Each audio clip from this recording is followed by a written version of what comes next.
জাতীয় বিপ্লব ও সংহতি দিবস উপলক্ষে রাজধানীতে র্যালির আয়োজন করেছে বিএনপি। এই মুহূর্তে বিজয়নগর এলাকায় আছেন রিপোর্টার মুসালিন হক জুনায়েদ। সরাসরি যাচ্ছি তার কাছে।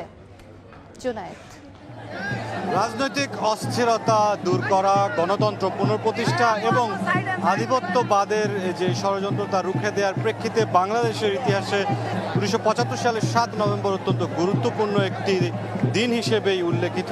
তার পাশাপাশি জাতীয়তাবাদী দল বিএনপির প্রতিষ্ঠাতা জিয়াউর রহমানের সাথে যে সম্পৃক্ততা রয়েছে এই তারিখটি, অর্থাৎ এই দিনে 1975 সালে বন্দিদশা থেকে তিনি মুক্ত হন এবং সেনাবাহিনী পাশাপাশি দেশের যে রাষ্ট্র ক্ষমতার যে দায়িত্ব পালন সেটি তার হাতে দেয় সিপাহী এবং জনতার যে মিলিত বিপ্লব ছিল 1975 সালের 7 নভেম্বর।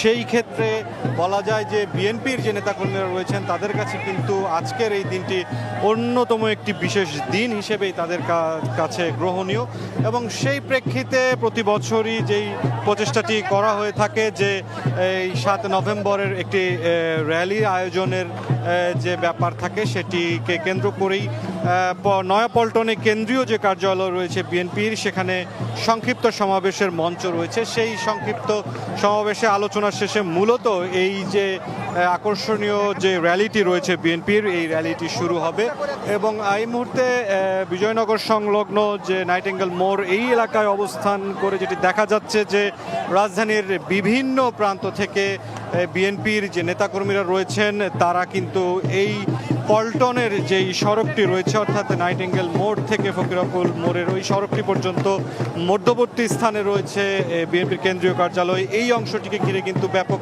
উৎসাহ উদ্দীপনা এবং নানা রকমের সাজসজ্জা নিয়ে এই র্যালিতে যোগ দেওয়ার জন্য তারা এই এলাকায় চলে এসেছেন। একে একে আনুষ্ঠানিকভাবে এর সময়সূচি 3টায় ঘোষণা করা হলেও শুক্রবার বলা চলে যে নামাজ এবং মধ্যাহ্ন বিরতির পরেই এই যে নেতাকর্মীদের যে আসার যে স্রোত সেটি কিন্তু অনবরত রয়েছে এই পল্টন এলাকাটিতে।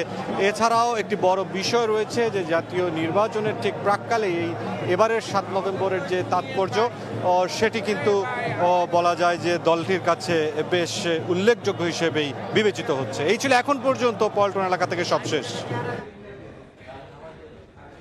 সরাসরি যুক্ত ছিলাম বিজয়নগরে।